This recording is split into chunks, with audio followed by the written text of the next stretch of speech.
সুপ্রভাত বন্ধুরা, আজ হলো 20 ফেব্রুয়ারি শুক্রবার। আজকের সকালের বিশেষ বিশেষ খবরগুলি হলো, উত্তর করিমগঞ্জে একাধিক দলের প্রার্থী সক্রিয় জমে উঠেছে রাজনৈতিক লড়াই। গর্ভধারিণী মায়ের উপর নির্মম অত্যাচার, বিচার প্রার্থনায় গ্রামবাসী দ্বারস্থ অসহায় মা। বদরপুর রেল স্টেশনে ফের মাদক উদ্ধার, আটক একজন। লক্ষ্মীবাজার জিপিতে বেশ কয়েকটি কাজের শিলান্যাস করলেন পঞ্চায়েত সভাপতি। অসমে তিন রাজ্যসভা আসনেই প্রার্থী দেবে বিজেপি, ইঙ্গিত হিমন্ত বিশ্ব শর্মা। রাজ্যসভার 3 আসনে বুট, তৃতীয় আসন নিয়েই লড়াই সম্ভাবনা। ভূপেন বরা মুখ্যমন্ত্রী হিমন্ত বিশ্ব শর্মার সঙ্গে গোপনে সম্পর্ক রেখে চলতেন প্রদেশ কংগ্রেস সভাপতি গৌরব গগৈ।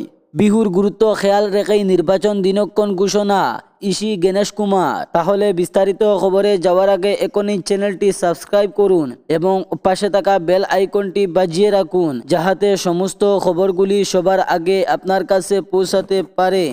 এখন শুনুন আজকের খবরগুলির বিস্তারিত। উত্তর করিমগঞ্জ একাধিক দলের প্রার্থী সক্রিয়তা জমে উঠেছে রাজনৈতিক লড়াই। পাখির চোখে উত্তর করিমগঞ্জের বেশ কয়েকটি হেভিওয়েট নেতার উত্তর করিমগঞ্জ সমষ্টিতে আগামী বিধানসভা নির্বাচন ঘিরে ইতিমধ্যেই রাজনৈতিক ময়দানে ব্যাপক তৎপরতা লক্ষ্য করা যাচ্ছে। বিভিন্ন রাজনৈতিক দল সম্ভাব্য প্রার্থী নির্বাচন ও সংগঠন মজবুত করার কাজে ব্যস্ত হয়ে পড়েছে। এলাকা জুড়ে চায়ের দোকান, বাজার এলাকা থেকে শুরু করে সামাজিক যোগাযোগ মাধ্যমে সবখানেই এখন একটাই আলোচনা, কে হচ্ছেন চূড়ান্ত প্রার্থী এবং কোন দিক যাবে ভোটের সমীকরণ। এআইডিএফের দলীয় মনোনয়নের জন্য আবেদন জমা দিয়েছেন বদরপুরের প্রাক্তন বিধায়ক তথা উত্তর পূর্ব ভারতের এমারত শরিয়া ও নদওয়াত আমিরের প্রথম আমিরের শরীয়ত হজরত মৌলানা আব্দুল জলিল চৌধুরীর পুত্র চৌধুরী উসামা মবরুর। তার প্রার্থী ঘিরে দলীয় মহলে উৎসাহ পরিকল্পিত হচ্ছে। রাজনৈতিক পর্যবেক্ষকদের মতে পারিবারিক ঐতিহ্য ও সামাজিক অভাব তার পক্ষে একটি গুরুত্বপূর্ণ উপাদান হিসাবে কাজ করতে পারে। অন্যদিকে বিজেপি শিবিরে প্রাক্তন জেলা সভাপতি সুব্রত ভট্টাচার্যের নাম প্রায় নিশ্চিত বলেই রাজনৈতিক মহলে জোর গুঞ্জন চলছে। দীর্ঘদিন সংগঠনের সঙ্গে যুক্ত থাকা এবং তৃণমূল স্তরের সক্রিয় ভূমিকার কারণে তিনি দলের ভারসাম্যযোগ্য মুখ্য হিসাবে বিবেচিত হচ্ছেন। বিজেপি শিবির ইতিমধ্যে নির্বাচন প্রস্তুতি জোরদার করতে শুরু করেছে বলে জানা গেছে। কংগ্রেসের শিবিরেও একাধিক সম্ভাব্য প্রার্থীর নাম শোনা যাচ্ছে। সাধারণ ভোটারদের একাংশের মতে বদরপুরের প্রাক্তন বিধায়ক প্রয়াত জামালউদ্দিন আহমদের পুত্র জাকারিয়া আহমদ পান্না এবং করিমগঞ্জ জেলা কংগ্রেসের নেতা বিশ্বজিৎ ঘোষ, এই দুইজনের নামক জোরালোভাবে আলোচনা রয়েছে দলীয় পর্যায়ে। চূড়ান্ত সিদ্ধান্ত এখন ঘোষণা না হলেও সম্ভাব্য প্রার্থীদের ঘিরে কর্মী সমর্থকদের মধ্যে জল্পনা তুঙ্গে।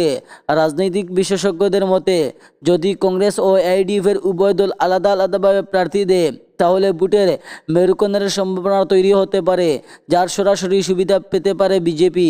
তবে অন্য একটি অংশের অভিমত, কংগ্রেস যদি শক্তিশালী ও গ্রহণযোগ্য প্রার্থী নির্বাচন করতে পারে এবং সংগঠনের ঐক্যবদ্ধ রাখতে সক্ষম হয় তাহলে শেষ পর্যন্ত লড়াইয়ে এগিয়ে থাকার সম্ভাবনা উড়িয়ে দেওয়া যায় না। গর্ভধারিণী মায়ের উপর নির্মম অত্যাচার, বিচার প্রার্থনা, গ্রামবাসী দ্বারস্থ অসহায় মা। পূর্ব টঙ্গিবাড়ি গ্রামের একটি গর্ভধারিণী মায়ের উপর দীর্ঘদিন শারীরিক ও মানসিক নির্যাতনের অভিযোগ চাঞ্চল্যকর সৃষ্টি হয়েছে। অসহায় ও মানসিকভাবে অসুস্থ নুরমা বেগম বর্তমানে প্রাণভাবে গড়ছাড়া হয়ে মানুষের দ্বারে দ্বারে ঘুরছেন বলে জানা গেছে। অভিযোগ সূত্রে জানা গেছে, কম বয়সে সাব্বির আহমদ নামের এক যুবকের প্রতারণার শিকার হয়ে বিয়ে করতে বাধ্য হন নুরমা বেগম। তিনি মানসিকভাবে পুরোপুরি সুস্থ নন এবং মাসের পর মাস মানসিক ভারসাম্য হারিয়ে থাকেন। এই সুযোগের সাব্বির আহমদ বিয়ে বহির্ভূত সম্পর্কে জড়িয়ে পড়েন। পরবর্তীতে গ্রামের মানুষের চাপে বিয়ে করলেও এক সন্তানের জন্ম পর তিনি নুরমা বেগমকে ছেড়ে চলে যান। মা বাবাহীন অনাথা নুরমা বেগম নিজের বাবার বাড়িতে ছোট সন্তানকে নিয়ে বসবাস শুরু করেন। মানুষের বাড়ি বাড়ি গিয়ে কাজ করে জীবিকা নির্বাহ করতেন। বুক পড়া আশা ছিল সন্তান বড় হয়ে একদিন তার দুঃখ কষ্ট লাঘব করবে, কিন্তু বাস্তবে তা ঘটেনি, বরং তার জীবনে আরও দুর্ভিক্ষ হয়ে উঠে। বড় হয়ে ওঠা সেই পুত্র হুসেন আহমদ বাবা তার পর অনুসরণ করে গ্রামের আব্দুল মান্নানের মেয়েকে বিয়ে করে।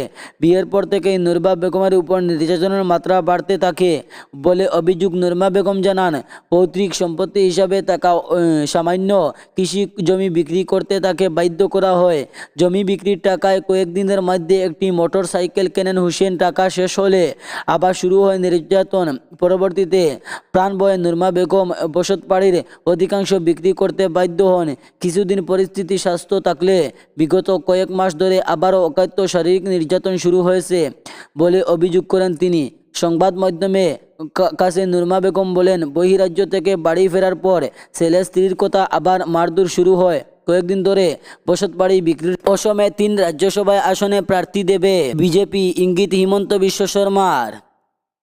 অসম থেকে শূন্য হতে চলা 3টি রাজ্যসভা আসনে প্রার্থী দেওয়ার প্রস্তুতি প্রায় সম্পূর্ণ করে ফেলেছে বিজেপি। শুধু তাই নয়, 3টি আসনে জয়ের ব্যাপারে দল আত্মবিশ্বাসী বললেও জানালেন মুখ্যমন্ত্রী ডক্টর হিমন্ত বিশ্ব শর্মা।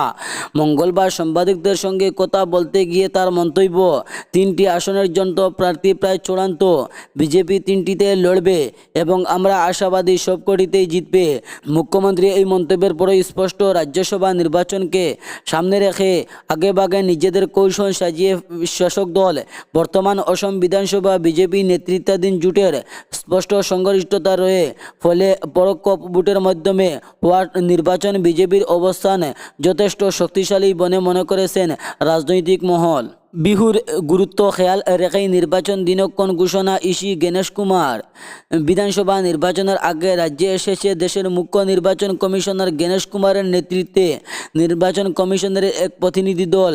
বিগত 2 দিন ধরে নির্বাচন প্রক্রিয়ার সঙ্গে সংশ্লিষ্ট বিভিন্ন পক্ষের সঙ্গে আলোচনায় মিলিত হয়েছে নির্বাচন কমিশনের এই দলটি। বুধবার এক সাংবাদিক সম্মেলনে বিস্তারিত জানান দেশের মুখ্য নির্বাচন কমিশনার গণেশ কুমার।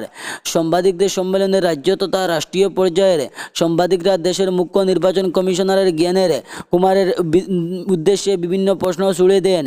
বুধবার আসন্ন বিধানসভা নির্বাচনের দিনক্ষণ ঘোষণা ও রাজ্য ভোটার তালিকা সংবিধান বিষয়ে সাংবাদিকদের ছুড়ে দেওয়া প্রতিটি প্রশ্নের উত্তর দেন গণেশ কুমার। রাজ্যের প্রায় প্রতিটি রাজনৈতিক দল রঙ্গালী বিহুর আগে নির্বাচনের অনুষ্ঠিত করার আহ্বান জানিয়েছে।